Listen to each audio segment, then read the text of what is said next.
welcome to Wrestling with Horrors Monday Night Raw review.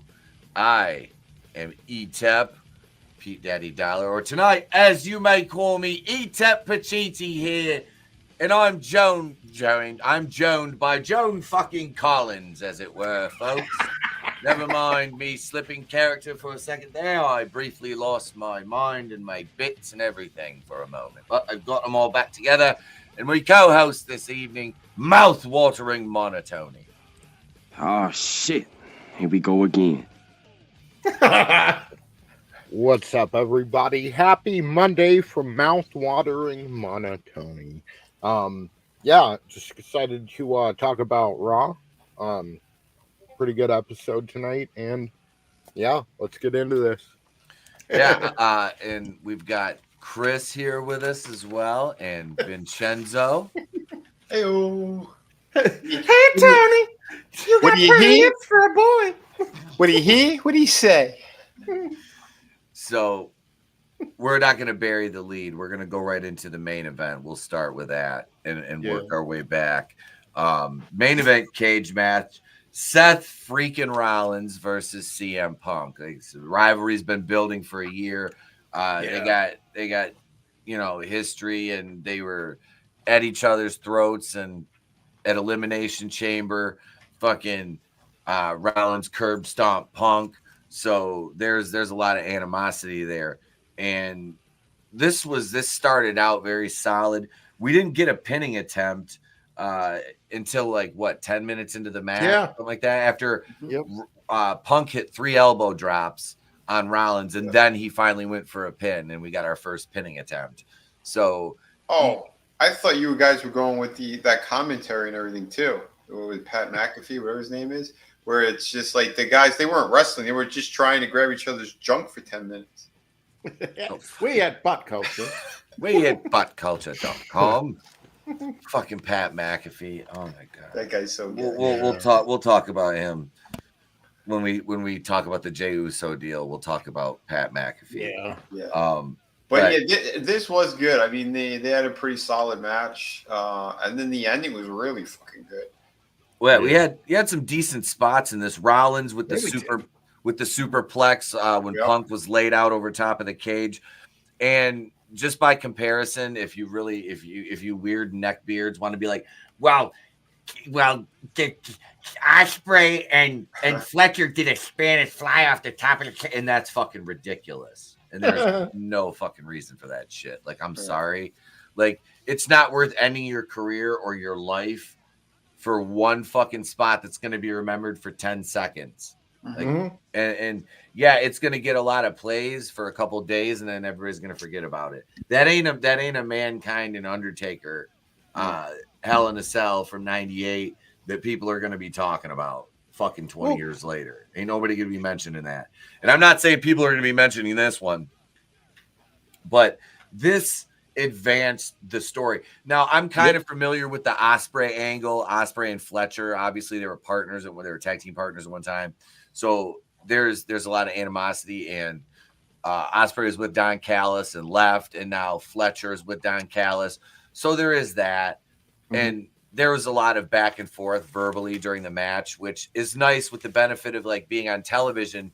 We can hear that. Like in the crowd, you can't fucking hear that. Like you can't hear what they're saying. Like at the end, like the footage I had used for the cage spot was, God damn it, manliness. It was a fan cam. So like when they showed it on the end, he was shooting it off the Jumbotron, so you couldn't hear what they were saying. So I like Rollins and Punk better, and this I'm bringing it back to that is because they didn't need to say that much. I mean, there was, but there wasn't a lot of talking in the ring. It was more like they're just going to beat the bejesus out of each other and hit big moves, and it worked. Yeah, well, it also, like, I mean, if we're going to compare and contrast what we saw last night versus what we saw tonight, the Fletcher Ospreay match had a like if you were to measure these two in like just wanton violence, like clearly the Fletcher and Ospreay match like takes the crown, but like that's not, it didn't sell the story. The pacing like the pacing was all over the place, and it was like, I hate you, I'm going to put a screwdriver in your head, versus you have these two men in, Punk and Kobe Lopez there, Seth Freakin Rollins, like they're fighting each other, but like you're invested in it, whereas the other one, you're just kind of like stepping back and looking at a spectacle going, somebody's gonna get hurt. It's a car accident. It's watching a slow motion car accident, That's the way the Fletcher and Ospreay's thing was. And Draven said Fletcher's tired of being in Ospreay's shadow. Yeah. But it's not as compelling. It wasn't. I thought they were the same person. Well, Fletcher's got about a foot on Ospreay. Fletcher's much taller and more muscular. Yeah, and one's from Australia and the other one's from England. Yep.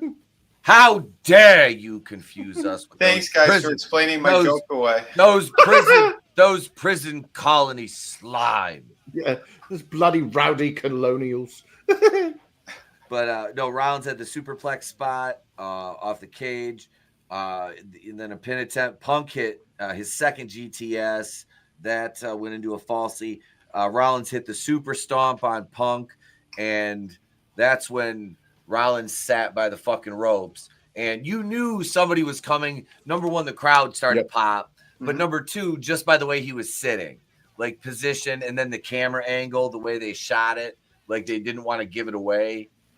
So that's... Wait, give it away now. Give it away, give it away, give it away now. I karaoke the fuck out of that song. But no, that... So that I loved Roman running in at the end. I did because we've been waiting. And remember, great. Punk still has that favor from Heyman. So yeah, they were talking. Yep, and Heyman was in there, and Roman went ape shit when he was talking. Beat the fuck out of Punk. Go ahead, Tony. No, that was kind of the cherry on top to a really good main event. Just the reaction, Roman's basically, he's about to curb stomp Seth onto the steel steps, and all the officials come down, the GM, and there's a bit of pandemonium outside of the ring, and then just suddenly a dead stare, and it pans over, and you basically see the Penguin coddling CM Punk. Yeah. The wise man, that's... Dude, he looks terrible. Yeah, that poor guy, man. I don't think he's going to make it past the end of this year. He looks horrible. Mm-hmm. But I mean, I like Paul Heyman. He's always been entertaining and good, and he's been in the industry for so long. But dude, take care of yourself. This is he's like scary looking. Yeah. Especially when you go back and watch some of those like Raws where he took up right when ECW was folding, and he took Jerry Lawler's spot because Lawler. I miss that, dude. He was still relatively thin. Yeah. I just miss heel color commentators. Yeah. We were talking about that earlier. Oh shit! Let me pull up that. I had some. I was like I said, I was watching Shogun. Well, let's get through some of this before we get some inside baseball. No, I know. I'm going to show a clip from the Shogun show when I do color. It's funny because I'm sitting there, I'm trying to open a beer, and I didn't realize I didn't have a bottle opener. And I'm like, shit. And like, there's a camera on the commentary desk, so we're being recorded. And I'm sitting there, and I've got my beer, and I'm like, we're all in gimmick. This is during the show. I'm like, and Jared's like, here, I'll take it. And he pops it open on the fucking end of the table and gives it back to me. He's like, thank you. He's like, you're welcome. I'm like, I didn't want to do it. It's your table. But Roman comes out, and that really sets up moving into WrestleMania because Tony, I think you mentioned this on the member stream, which if you're not a channel member, you should think about joining because we watch Raw every Monday and you can watch it with us. Think about it. Mm-hmm. Or think about the future. Or if you're not a channel member, you can also join us on Patreon.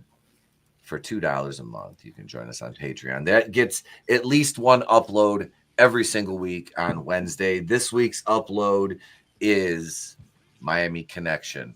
We did a commentary for that last week. Oh my God. My father! I found my father! So yeah, that'll be uploaded to Patreon, and I'll have to get some.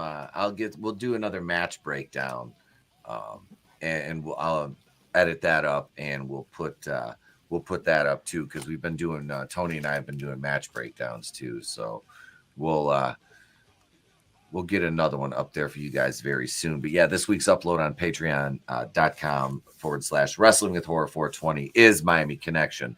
So is this going to be a triple threat at Mania? It's looking that way. Yeah. With Rollins and Punk and Reigns. Yeah, Reigns attacked them both. It was an equal opportunity offense. But that's the thing is, like, what's Heyman going to do? Is Heyman going to side with Punk, or is Heyman going to stay with Roman? I don't foresee him. I mean, okay, devil's advocate, he leaves Roman and sides with Punk. How long is that sustainable? Because Punk really doesn't need a manager. Roman, it's like they're peanut butter and jelly at this point, you know? So I don't know. I don't really see the benefit in separating them. And I'm looking at this from like a writing perspective. You know, I mean, I do just for the conflict of it, but it's like, is it something you should do? They teased it, obviously. If it were up to me, if I controlled the situation, I would play that tension up until WrestleMania and through the triple threat match. Mm-hmm. And then towards the end, I would have Brock Lesnar come out, take Punk, Rollins, and Reigns out. You know, at an opportune time, like they're on the ground, they're fucked up, whatever, trying to recover. And I'd have Heyman leave with Lesnar, because to me, it's always been those two. Yeah, I can see. It's always been those two. Everything else is, temporary. Wait, when he said control the situation, did he mean the referee? I think so. That the little Jersey Shore referee was back tonight. Yeah, he was fist pumping. He was fist pumping his little heart out.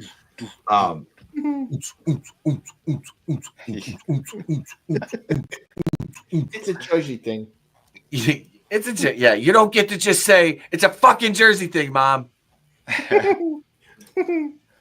No, so that'll more than now seeing Brock Lesnar come back at WrestleMania and okay. You Mark still think he's coming back? No, there's always a possibility. There's always you're talking to. There's always a possibility. Trust me. Trust me. If the money's there, if there's they money, were bleeping out curses and that was so weird. I don't bring back a guy who is still. He didn't do anything. He didn't do anything wrong. Brock didn't do anything wrong. He agreed to a meetup that never happened between two consenting adults. Right, and it was just but it never took place. Even if that, it was, that didn't. He never touched her. Yeah, he never. Well, yeah, from what we know, he hasn't touched her. But the thing is, he's implicated in that in a big way, especially that it was in his contract that he got to bang her. That's problematic for the company. Well, she shouldn't have been such a fucking bad sandwich maker, and she wouldn't have got reduced to handmaid. She overcooked the ziti. But again, like I said, it was in his contract. That's what the main fucking issue is. Have they released that? Because that should fall under FOIA. Wouldn't his contract fall under FOIA? I don't know.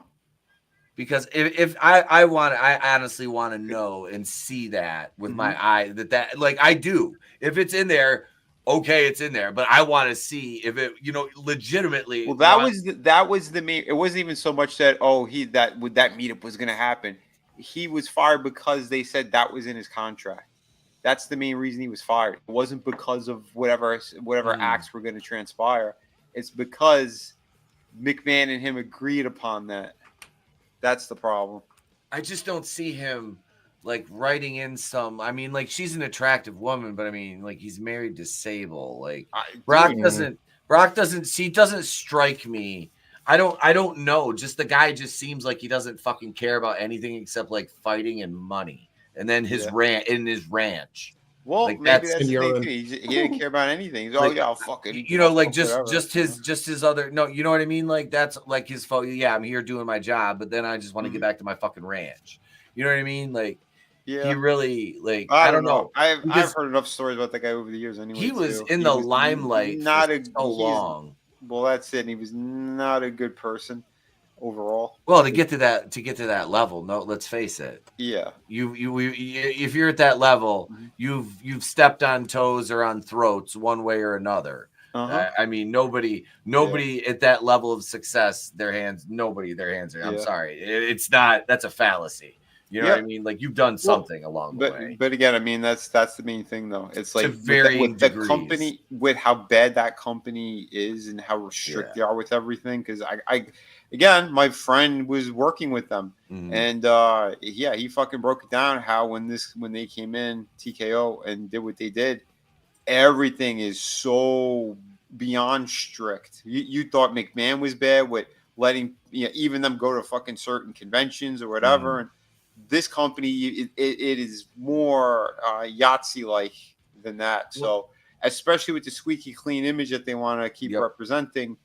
If this comes out, because they're still waiting. This is why he's not going to be coming in, because they're still waiting, because they're not done with court cases. They're still doing a civil trial or some shit. They're still doing something. So if his name comes up and he just came back in the main roster, there's major issues with TKO and them. You know what I mean? That's why it ain't happening. Sorry, it'd just be hypothetically freaking hilarious if that was they build up to this Roman Reigns, CM Punk, Seth Rollins triple threat, and you get a fuck finish, and it's just Brock Lesnar laying waste to everybody. Yeah, it's not plausible at this point. Absolutely not. But hypothetically, it's a fucking very compelling outcome to a fucking match that everybody wants to see a finish this fucking match. And it would be better that happened than Heyman screw them both over and leave with Seth Rollins. Right. No, you know what'll happen? The man will come in. He'll leave with her. He leaves with Becky. She'll come in and save the day. Becky Lynch with the save. So that was we're pretty much at the consensus that the main is going to be that, or the not the main, but that's going to be a triple threat at Mania. That was a perfect setup for it. So we were where the fuck? We were in Madison Square Garden tonight. I almost said where we were. We were in Madison Square Garden tonight, obviously. So we showed at the beginning of the show, we got our entrances and our fucking, we got to look like it's like, the NFL, everybody walking into the arena. And they had said earlier in the day, and I think even put in the description that earlier in the day was just a rumor. Oh, Bianca and Cody are going to be there. And Tony, you made the point last week on why Cody Rhodes should have been on last week. Yeah. I mean, again, like, just because, number one, that's what you should do in any television show is like follow up your storylines and not get to the next episode of that and just recap what already happened. But also because, I mean, we're looking at the numbers. NBC Universal pays something like a little over $200 million a year for SmackDown.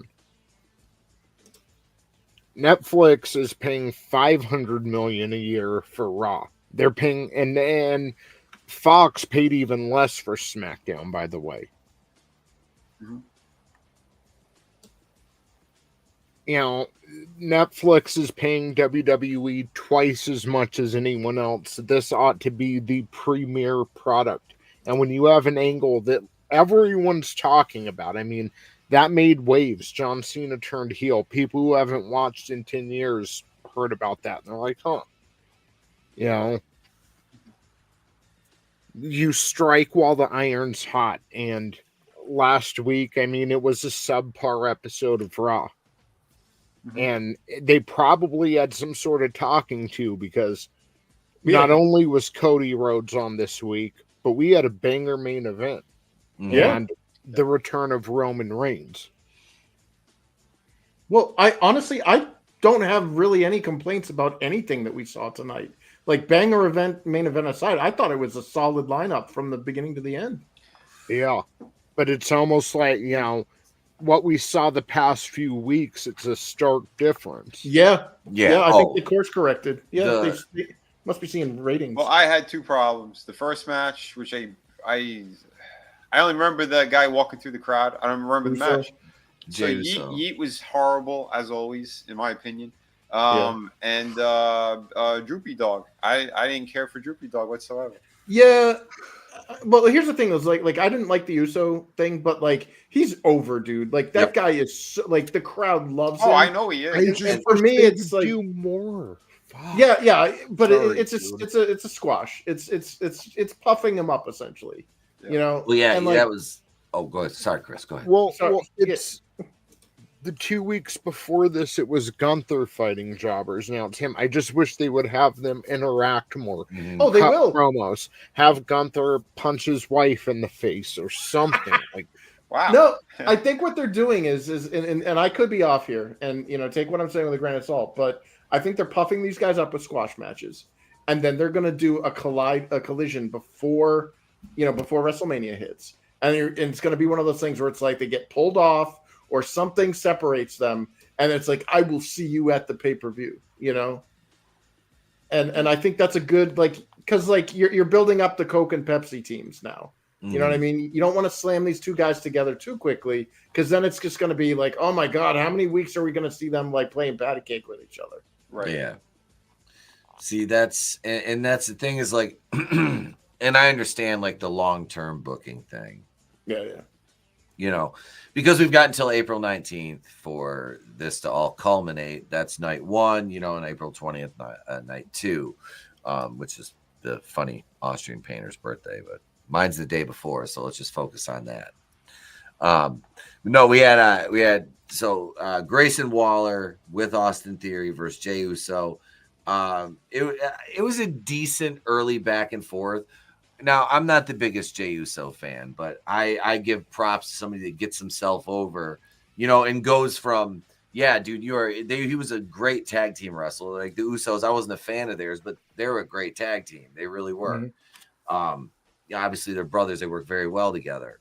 Jim is not a great solo guy. Jay can work, is proven he's a solo star. But yeah, as Tony has said many times, him winning the Royal Rumble, which was totally unexpected, and it was a good thing because it was unexpected. That's unexpected in a good way. That's paying off somebody who got themselves over, whereas Vince would have put his thumb on him and pushed him back down probably. Mm-hmm. I like that. But yeah, Grayson Waller is just a glorified jobber at this point. Him and Austin Theory were tag champs at one point. Like I said, Austin Theory went over on John Cena at WrestleMania. And he's nothing. No, the guy's just milquetoast, nothing. So Jay spears Waller, pins him. After the match, Theory attacked Uso. Uso hit his splash on him. And then Gunther came and jumped from behind, choked him out, and then stood over him. And there's your opener. All I'm saying is this. All right, this is the World Heavyweight Championship match. It's Raw's #1 prize. Mm-hmm. So by default, it should at least be the second most important match on the WrestleMania card. Yeah. And if we can just compare that to WrestleMania 14 when Kane set a casket on fire with The Undertaker, who died from it, and crossed over to the ethereal realm to explain to his parents why he must do what he promised he'd never do. And that's wrestle his brother in a predetermined match. And then he resurrected, the only person besides Jesus Christ to do that, to make good on his word. It's just a bit of a quality drop-off. Yeah, I think Tony needs to start writing these stories for WWE. Fuck Road Dogg. We need to get Tony Tone Duff in there. We need some more CGI, though. Man. But I like it. brothers are mouth watering. Oh shit. Goddamn manliness. Manliness. That was Mouth watering manliness. It's That's- mouth watering. Yes, that's Speak the kings, you bloody knave. just like the Joker right now has me in a headlock. So after that, Jay was visited in the training room by the Alpha Academy. They feel indebted to him because he's helped them out the last couple weeks with that pesky world heavyweight champion Gunther, who is for some reason attacking jobbers. I'm not knocking. I like Gunther. I do. And I hear a lot of the neck band. Gunther's boring. His title reign hasn't been good, but him individually, he's a fantastic fucking worker and storyteller. Book him better. Yep, he's a victim of very, very bad booking. His title reign, like I said, they don't need the world heavyweight title, but we've had this discussion a million times. We know they don't. They only need the one championship, mid card title, tag titles, women's title. You're done. Yep. You're done. Dude, they should totally lean into that. Like what You're done. manliness is saying. I do loving German. Little work. Like honestly, if you had something that controversial, you would get non-wrestlers to talk about it. Oh yeah, It's all like the inferior races are trying to, like some disgust. You know what I mean? Like he would get like white hot nuclear surface of the sun levels if he. they don't have the balls to do that anymore. No, they don't. They're too family friendly. But I mean, dude, they were bleeping out swears tonight. Yep. Yeah, But if they like, that's what would get Gunther to be immortalized. They're like, remember when Victor Borg was like that? Like they pussed out on Victor Borg too. Oh, wait. I'm sorry. Yeah, Ludwig Borg. Ludwig Borga. Yeah, Victor Borg was a freaking pianist. Yeah, Ludwig Borg. I was like, the pianist. He was hilarious too. That guy. Yeah, no, when Ludwig Borg did he actually started getting into that like racist shit, and it was like, oh hell no, like damn, dude. But then they pulled back, and it killed his momentum.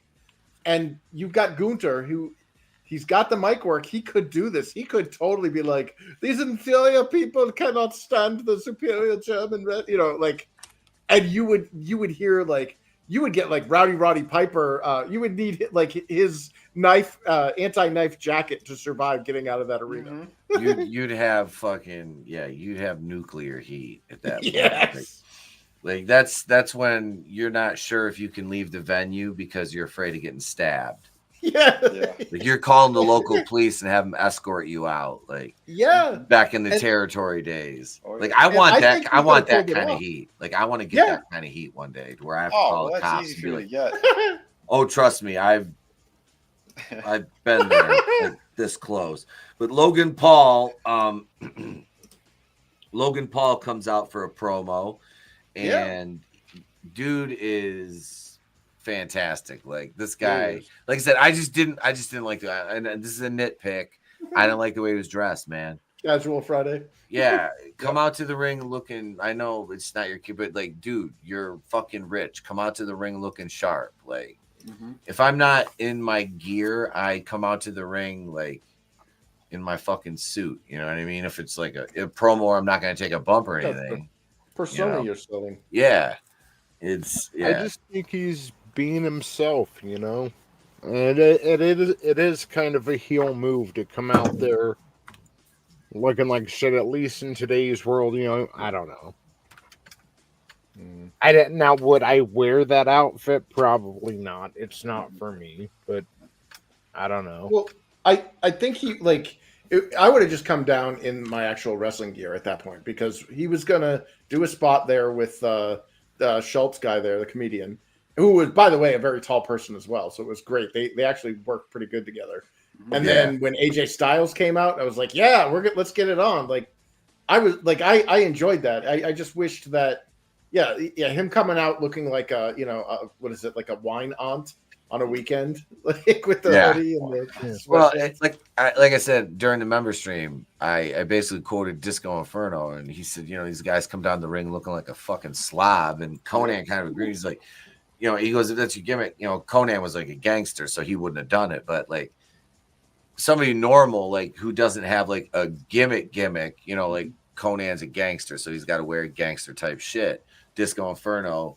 You know, he wears his fucking Night at the Roxbury type shit.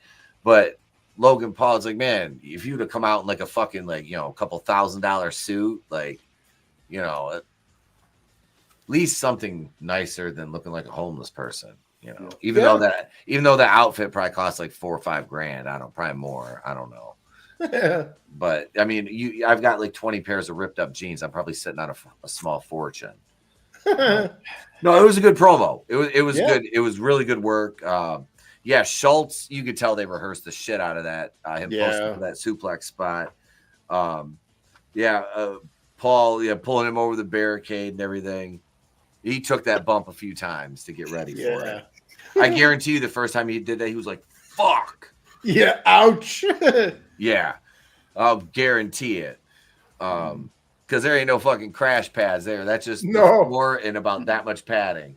Yeah. Which I was like to the chiropractor. I was like, fuck, man, I wish we had that much padding on the floor.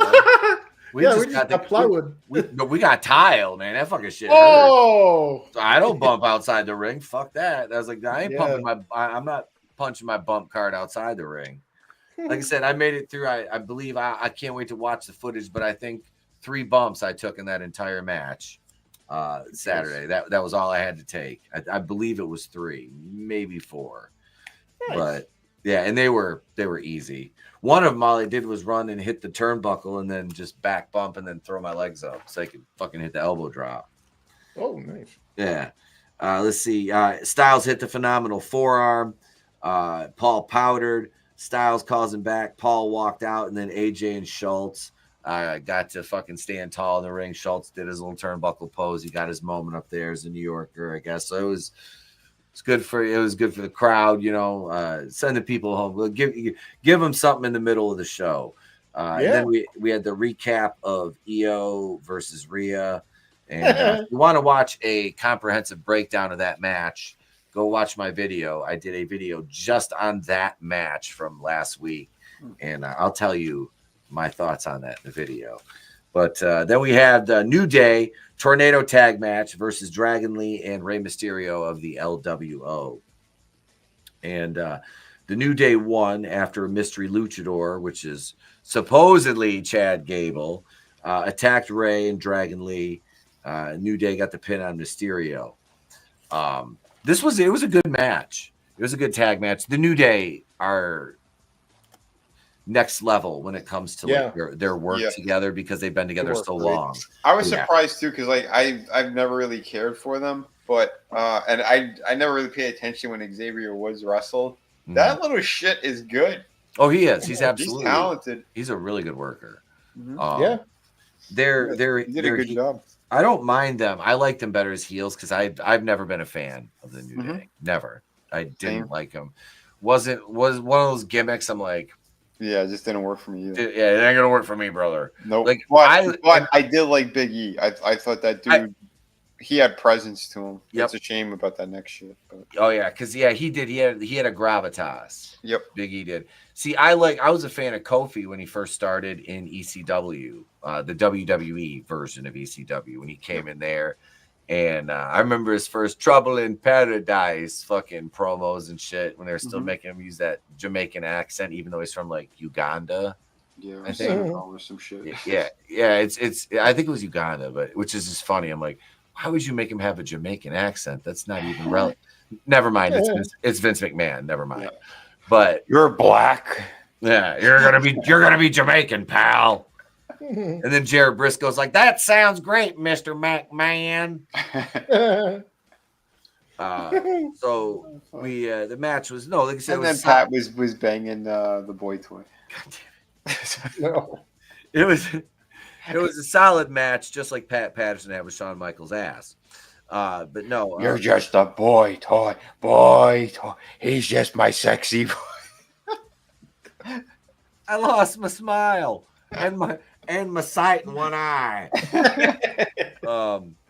No, Dragon Lee, that dude's impressive. Like, even though he's basically just a mid-carder, like that's what I miss about mid-card? Having like a solid, like impressive really mid-carders, good mid-card. It's like you got guys like that, and the other two dudes from the LWO, Del Toro and the other guy that I can never remember his name. They're so fucking good. Their timing is impeccable in the ring. It's just like, God, I wish they would put more emphasis on the tag team division, because they have so many good younger tag teams that are never going to get an opportunity to shine in this environment. And it's really sad. Like, and I don't want to say we'll take one show and make it a tag team show, because that would get boring. Like, you know what I mean? Yeah. It would get boring. But I would really like, so just overall here before we move forward. So we have what? 1, 2, 1, 2, 3. We had 4 matches tonight. Okay, so we had a 2.5 hour show, and we had 4 matches.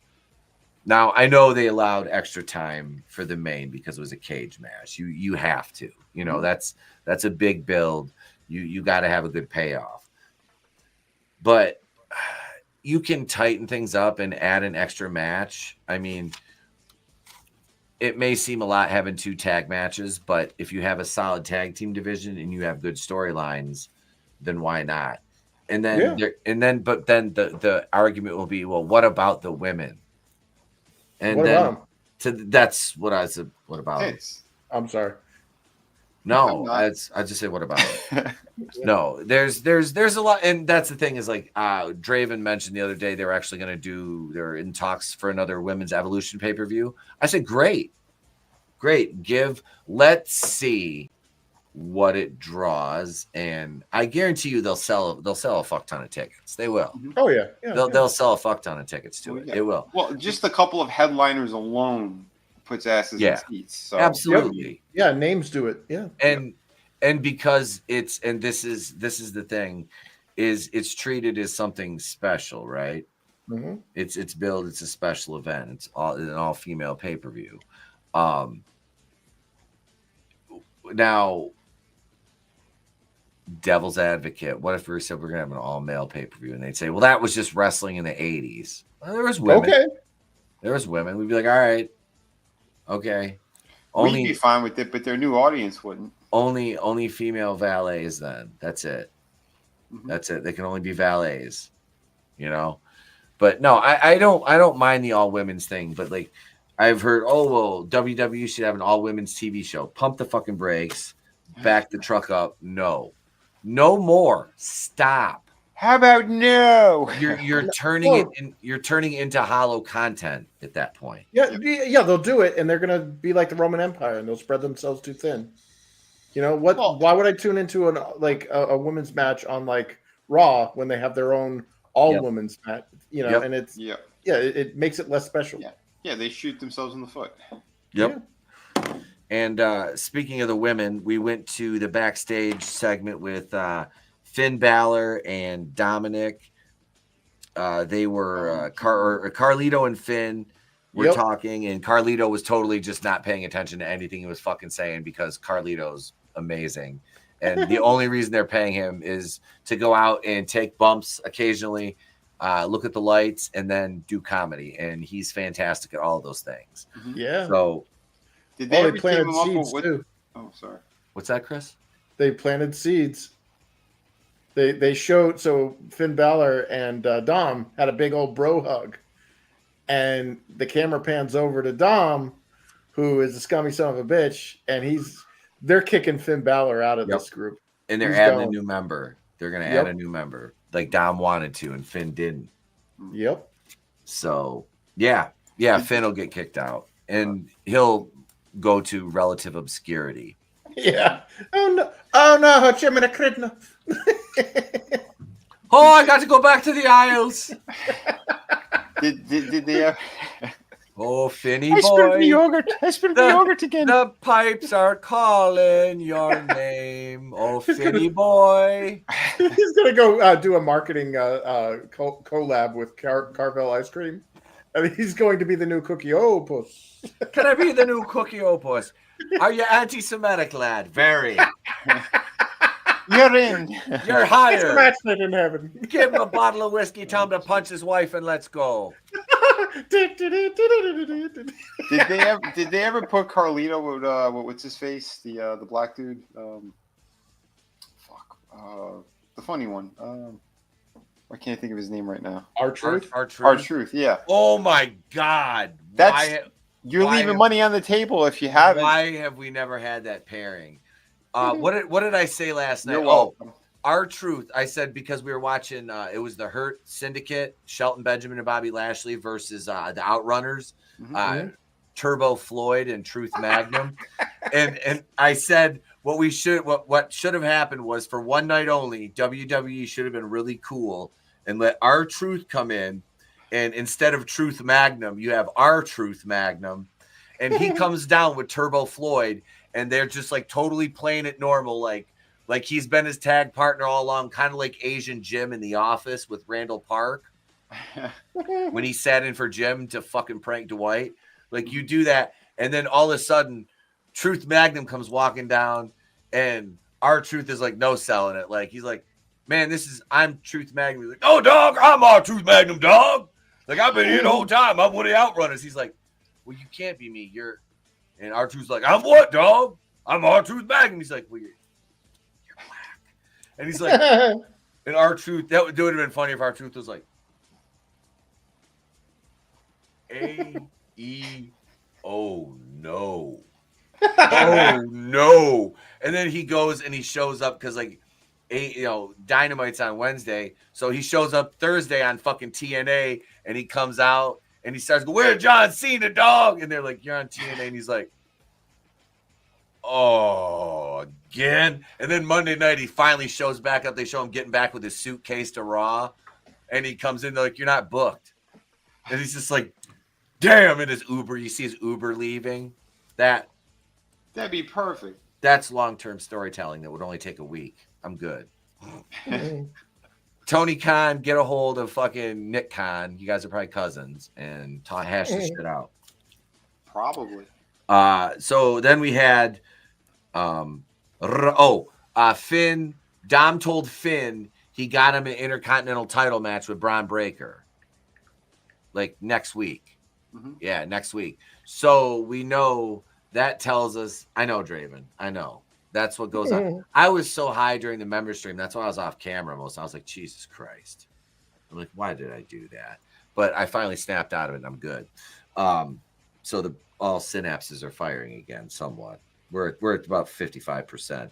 But we have what's her name? Is a match? No, we had Cody's promo. Cody's promo is next. Go ahead, Tone.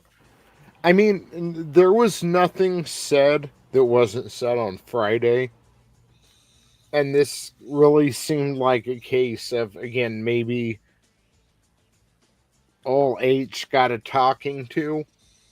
And it's like, you better start making shit happen on Raw. You better start getting some stars over there. I mean, they break the brand split all the time for random fucking matches, you know? Yep. Mm-hmm. I mean, Bianca Belair is supposed to be a SmackDown talent, and she was on Raw last Monday. So, yeah, again, like, if Cody wasn't there at all, the show would have been the same. If that was just some throwaway match, who's Cody? 5-10 minute squash match, it would have been the same quality of show. Well, who's Cody? They should have put that's a spot for another tag match right there. Dude, you sons of bitches. I'm asking a question. Who's Cody? Thode, baby. There you go. Thode. One caught it. Thank you. Thode, daddy. Oh, shit. But no, man, they not another. You wouldn't have put another tag match there because you just had a tag match. But another woman's match or just anything. Well, we have. Oh, I'm sorry. Go ahead, Tony. My bad. You could have had Braun Breaker confronting fucking homeboy Balor and fucking setting up the match. They could add a promo and set up the match for next week. That would have led well because if you had the Judgment Day already out there because Raquel is getting ready to wrestle against Bailey. Oh boy, it's me, Bailey. Yeah. I'm so excited. So you have Finn and all them come out there, and before the match, Braun fucking comes in, confronts him. Adam Pearce and all the agents, Jamie Noble and Kenny Dykstra and all them come down, and Hurricane, and they fucking get him broke up again. And Braun maybe lays out Carlito, because Carlito's a good tackling dummy. Carlito takes the bump, Finn's going to avoid it. Just like last week, swarmy heel shit. Like Braun almost gets his hands on him last minute, the agents pull him back or something. But yeah, that would have been much better than How many Asians would it take to pull him back? Not Asians, agents. Oh, I'm sorry. What you say, Guilo? Oh, shit. The answer was 12, Vinny. Oh, there we go. Thank you. They're small. We're not talking. We're not talking. We're not talking. What's his name? What the fuck was that big ass Chinese? Yao Ming. We're not talking Yao Ming. I was like, what the fuck was that big Chinese center's name? Play for the Rockets with bad knees. Yao Ming. So next we have Raquel Rodriguez with lovely Liv Morgan and Dirty Dom, and she's working against Bailey. Can we hear it for Liv Morgan's ass? I mean, God, yeah. Wait. We don't have to hear it. We can see it. That's right. We can see it right here. Gorgeous men like Dominic go for girls that look like me. Oh, bless that ass. There we go. Unbelievable. Thank you. There it is. There's Liv. But Raquel, you want more? I will send you to Jesus. Absolutely disgusting. We at Butt Culture do not condone such misogyny. I'm Etep. I can imagine first-time viewers tuning in. They're like, Etep Pacitti, what the fuck? I'm Etep Pacitti. Welcome to Butt Culture Wrestling's review of this disgusting episode of Monday Night Raw that featured jiggly bits of women. Oh, Jiggly bits of women. the male gaze was rampant tonight. Yes. Toxic masculinity and misogyny alike were awash over the crowd in New York, which is known for its misogyny on every street corner, lurking in the depths of the shadows. A construction worker catcalling an innocent woman as she walks on by. Disgusting. Holy shit. Okay, I'm done. That's great. But Raquel goes over clean on Bailey. Well, there was interference, but she hit her finisher and had the setup for it and everything. I'm glad to see Raquel get a W. Yep. Bailey can take as many L's as they'll give her. It doesn't really matter. Yep, I heard she takes a lot of Levesque. Sorry.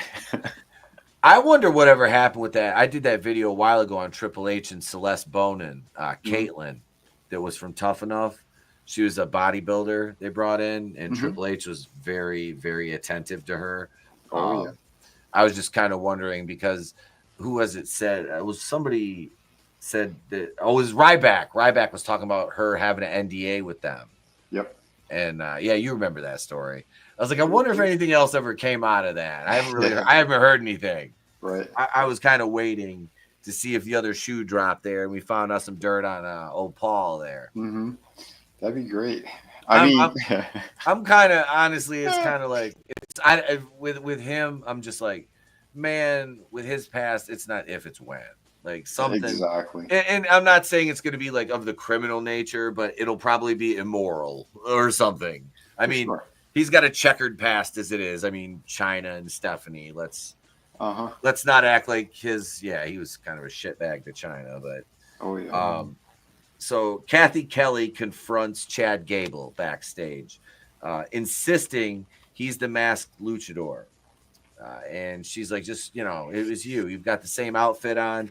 And just when Kathy says that, we see another guy in handcuffs wearing the mask that the assailant was wearing at the time that the assault against who was it? Who did he attack at the beginning? It was Dragon Lee and Ray. Yeah, when he attacked Dragon Lee and Ray. So, and we know about Chad Gable's war on the luchadors due to his confrontation with debuting Penta. Yeah, and his massive racism. Yes, that was disgusting. He's as bad as that bigot Hulk Hogan. Piss off, you wanker. No, that was clearly a decoy. Like, Oh yeah. That was Gable. yeah. Motherfucker was fast. That was Chad Gable. Yeah. Them cauliflower ears make you more aerodynamic. Less wind resistance. Right He was by. hiding under the wings of that mask. So then we have another interview. We have Maggle Cole. And Maggle comes down to the ring to interview the new Women's World Champion, Io Sky. And this is exactly what it said on the top line of my notes here for this. Hang on a second. The crowd was dead. Yep. Yes, they were. Fucking crowd was just, you could have heard a pin drop when Io Sky came out. If it wasn't for her retarded, whatever kind of music that is. Like, and I'm not saying have stereotypical, like, Asian music. That's not what I'm into. But it's just like, does every Asian have to use, like, rap? Asian, yeah, that is not the peanut butter chocolate union they think it is. Like, Nope. Like I don't know, like the African culture in Japan. It's like, dude, you already had cool shit. Now you're ruining it. Like, Well, like that's an American thing. Like, it just feels weird. I mean, I don't know. It's just like, it doesn't, I don't know if it really goes. I don't know. I don't know how you could describe their music. It's just weird. In most cases, this is the only way they can make them relatable to the audience. Yeah. Like, someone like Tajiri, he had more like Asian or Eastern style music, but he had personality that broke through the language barrier. Yep. Yeah. People fucking love Tajiri. Especially when we start doing the comedy bits. Yeah. But for Io Sky and a lot of these other, it's like there's no personality there. I mean, you heard her in her interview tonight. It wasn't great. And I'm not downing on her either. No. It's not her language. It's a hard language to learn. Any language is hard to learn, but Which, it's still crazy to me that they're doing shit like this with all the talent that is out there, that they have to go overseas. Like, they have to fill a fucking quota. That's the thing that really pisses me off too about it. Well, I'm not, and I'm not knocking her talent, because I don't want it to be misconstrued as that, because Io Sky is a fucking fantastic worker. Now, I don't give a fuck. And I know, she was in Lucha Underground wrestling Penta. That's fucking gay. All right. No, I don't care about what she did in Lucha Underground. Talented fucking worker, but she's like a mid-card worker. I'm sorry, but her going over on Rhea Ripley and switching Rhea Ripley's gimmick midway through, that was a heel turn done poorly. Yep. You know how we always talk, like me personally, I wanted Cena to turn mid-match at WrestleMania on Cody. Like, interference, there's a weapon involved, Rock's telling Cody to go for it, and Cena that's when he does the look. And he fucking grabs it and waffles Cena after the ref bump and fucking hits his gimmick. I want to get a Cash Wheeler moment for sure there. Just pull out a gun and start shooting at Cody. I mean, that's what you meant, right? No, I was talking about a steel chair. Okay. But oops. But no, the Rhea Ripley, them trying, and then tonight didn't do them any favors, because what happened when Rhea came out? The crowd fucking blew up.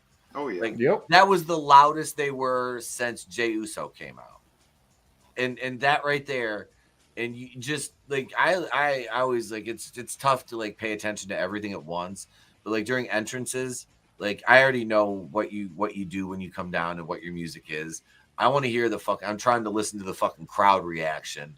Yep. And that's because honestly, that if the crowd's not behind somebody and you're trying to push them, you need to stop and pump the brakes and give them something else to do, because if they're not getting over, they ain't gonna get. If they can't get themselves over and the office can't get them over, then it ain't gonna work. You got to do something else. Repackage, repurpose. and move on to the next person because there's always somebody else that's ready to. And the WWE has so many fucking people that are like right at that. Like we always talk about Braun Breaker. That guy is. And Tony, what was the feud you brought up with him moving down the road? Oh, wow. Logan Paul. Logan Paul.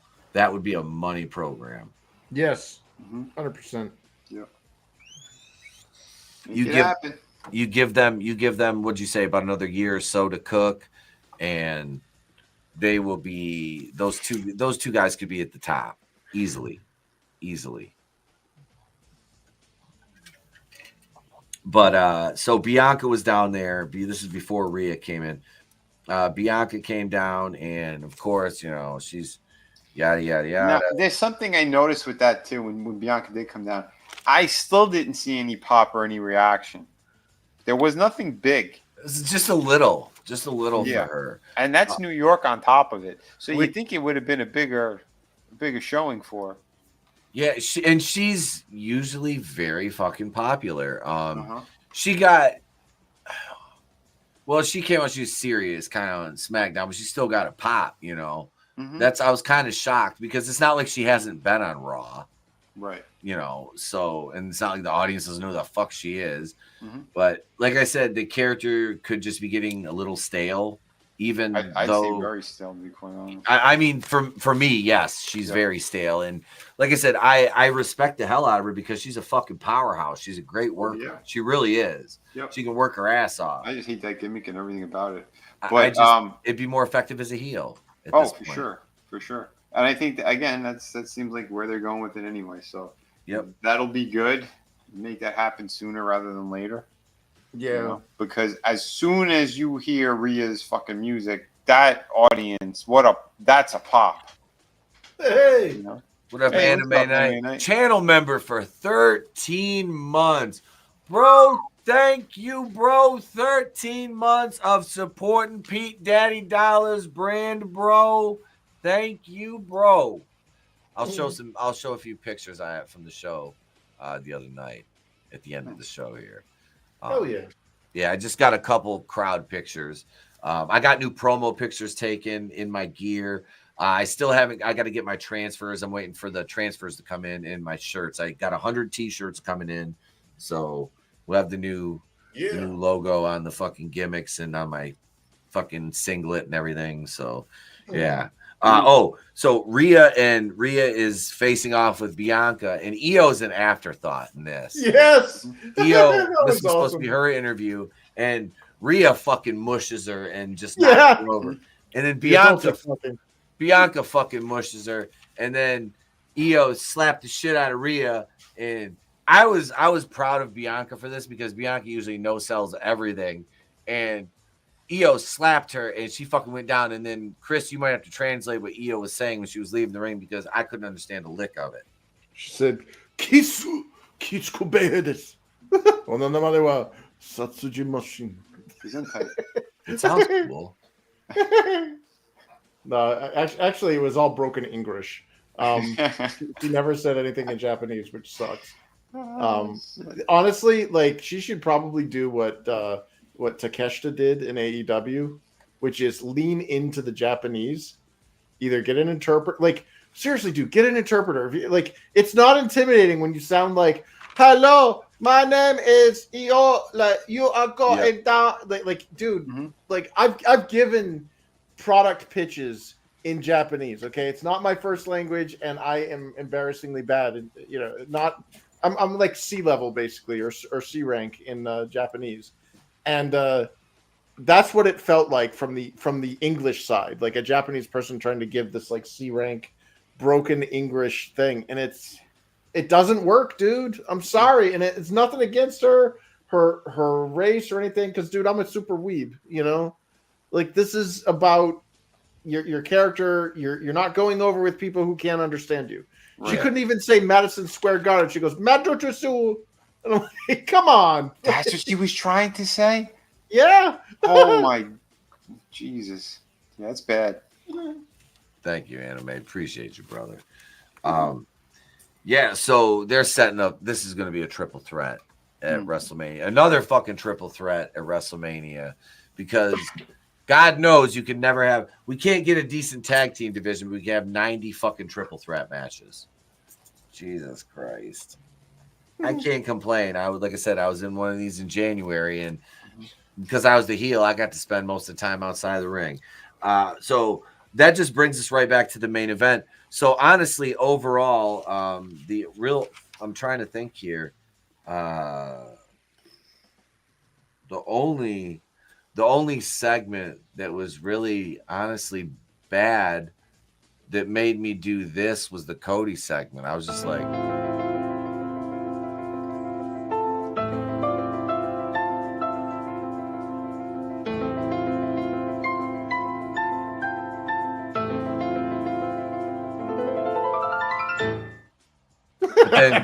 but then you realize it's all because, like Tony said, the Netflix executives were bitching at fucking Nick and Paul about. I would be too. That's a lot of fucking money, and it's not even like doing that great amongst just Netflix. Like, it's not even one of their top-rated shows. I didn't know it dropped that much. Yeah, did you see what they were doing?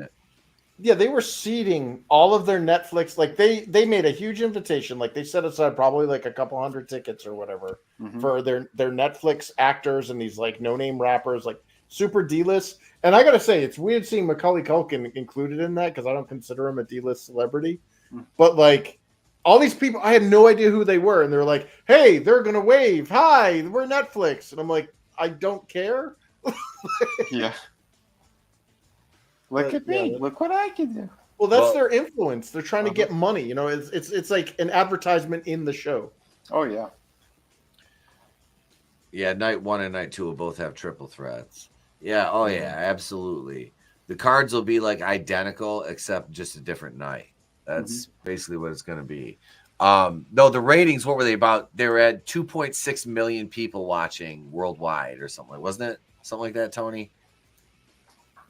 Or was that just the U.S. numbers? Like it would for Raw. It's worldwide numbers, and it's like less than what they were pulling on USA in the United States alone. Like because and I was talking to Tony about this again. We were talking about this the other day because I was tracking the numbers when I was reviewing the shows, and Raw after WrestleMania was what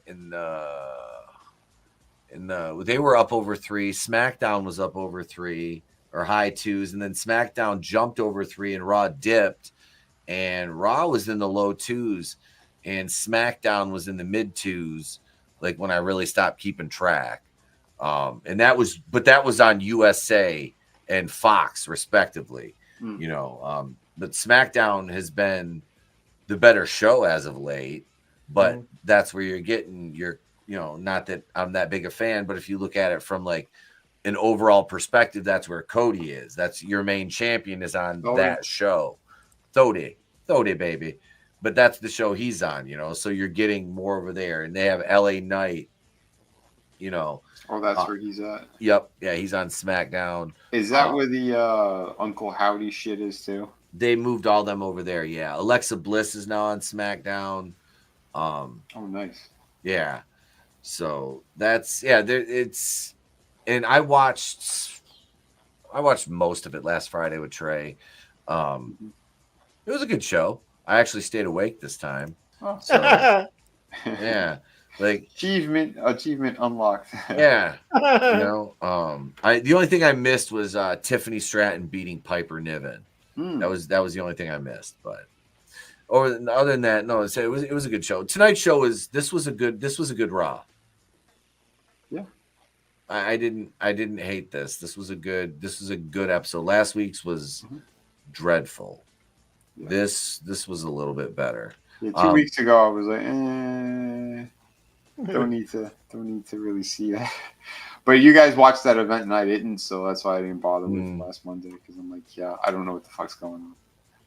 Wait, Punk's promo about the situation was better than Cody's as it comes on Calm Collective. You know, just on TV. You right? Like you would think he would show a little bit of fire, but no. Hold on. Punk did a promo about the referee. That's awesome. But we will We will. So I don't know. We have to rate this. We can't use our new rating scale just yet. We can't do it just yet. Should we or not? The mouth-watering bit. Yeah. Well, you need to have some kind of. I need the graphics first. We'll wait. Exactly. We'll wait on that. I'll have the graphics next week. But no, this was a good episode. Tone, I'm looking forward to hearing the other opinions that I like to listen to on this show. Cornette. Yes. I'll be, as soon as we're off air, I'll be listening to Salamonster. And then tomorrow morning, I'll listen to JD from New York and Cornette and Millennial Smark and The Hater. I didn't know JD Vance covers this. Nice. Yeah. He's quite the right. He's taking over the internet. I heard that. Yeah. Speaking of taking over the internet, we will be back tomorrow night right here, 8:35 Eastern. It'll be Trina, myself, and J-Man. We are watching the Mario Bava film Black Lace, another Giallo movie, which I'm absolutely stoked to watch. I've never seen any of Mario Bava's movies, and we're working our way to Bay of Blood, which was a huge inspiration for Sean S. Cunningham in crafting the Friday the 13th. So as much as he might deny the influences, it was like Frank Mancuso named his son's middle name is Bava. I didn't know that. Yeah, his kid's name is like Mario Bava, like Mancuso. I can't remember if it was Frank Mancuso or somebody else it was like one of the bigwigs the first Friday the 13th, though. They named their kid after Mario Bava, basically. Wow. Yeah. Tell me it wasn't an influence. Yeah, no influence whatsoever. Yeah, so we'll be back here. I'll have a couple more videos. I'm not going to edit them tonight. Jesus, it's midnight. No more editing tonight. I'm going to go to bed. But I'll have a couple videos. We'll be dropping. Tony and I recorded some wrestling talk. I'll be dropping those. A few of the channel members, you'll get them first tomorrow, and we'll release them over the next couple days. I have a few other things working. So, yeah, hang tight, guys. And we'll be back tomorrow night, 8:35. Everybody's links are in the description. Thank you to the panel and our wonderful chat, all our patrons and channel members. We appreciate the hell out of you guys. And one more time, just in case you're interested, there it is right there. It's $2 a month. And we have a shit ton of content we have uploaded over on Patreon with a new commentary dropping every week. And we'll get some other fun stuff over there, too, for you guys, match breakdowns and things alike. And, I promised you guys some a clip here before we go. I'm sorry. Hang on. This is from the Shogun show last week. Yeah. Yeah, this is not last week, but February show. Let's see which one was it. Let me go to their page here. It was For the Love of Wrestling. That's what it was. Let's see, because that was our Valentine's show. Let's see. Oh my God! Is this the beer spot? Hang on. Chris, you do that too well. It might be because of your avatar. That's right, Tony. I'm coming for you. Oh, fuck. Hang on. Here. I'll just share this.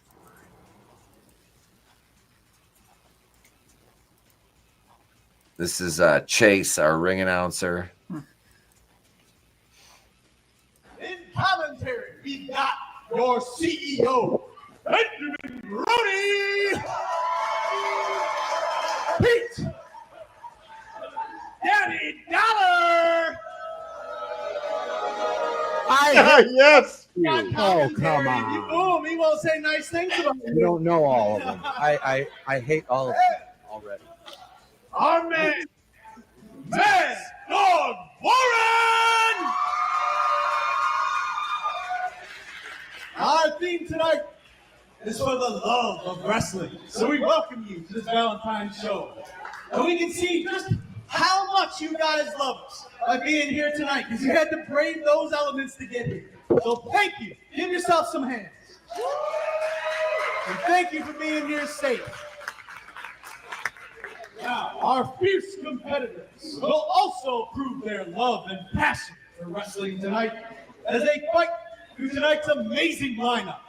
We have 6 non-title self right now. Pose. Yeah. By Cole. Damn. Cole really showing Cruz what he That's is. my boy Cruz there. Rhodes is taking the time out. That's my boy Ray. You guys know Ray. He's obviously not. Yeah. Yep. Something wrong somewhere along the lines, and we're gonna watch the tape and we'll find out what. No, because there's no way he gets in the thing. No, it's not happening. Cruz is a powerhouse. He's got this. He's just gathering himself right now, composing himself, getting his thoughts in order. Taking advantage of the 20 count on the outside. Here at Super Shogun Wrestling, we're going to do a 20 count. We'll do the 20. Well, we better not take too much advantage. Oh, you'll count it out. You'll be counted right out. 20 seconds go by fast. You're not paying attention. Is Eagle Fang Dojo going to If you count can, out? if you can count to 20, Oh, he barely counts to 3. Oh, come on. I think he got lost somewhere. Oh, no, that's what we're talking about when we say the power from Roberto Cruz. Did you see that clothesline? That was beautiful. And Ray's working on a bad foot right now. Like his right foot is all fucked up. Oh yeah. Yeah. He's so he's like I can't move around like I could, because he's agile for a big dude. Mm-hmm. But he can like do front rolls and shit. But yeah, he's like, man, he goes I can't bump too much. He's a We have like a hairline or something. yeah, it's something fucked up in his foot. He's got to get it taken care of. But he's like, I don't want to quit working. That's like me. That's like me with my knee right now. Mm-hmm. It feels better than it did, but I can tell it's like it'll be about another week. It'll be good. I got to go train Wednesday night though. But Right or left? my right knee, the one I tore in high school, of course. Yeah. But that's it, folks. That's it. I got a story to tell these guys. We're gonna jump off here. Thank you everybody for joining us. We'll see you back here tomorrow night. I almost said tomorrow morning. Tomorrow night, 8:35 Eastern. If we don't see you, have a great day, a pleasant tomorrow. We'll catch you on the next one. And remember, it's always better to burn out. Wait. It's always better. Wait. No, I gotta turn the background music off. It's always better to burn out than fade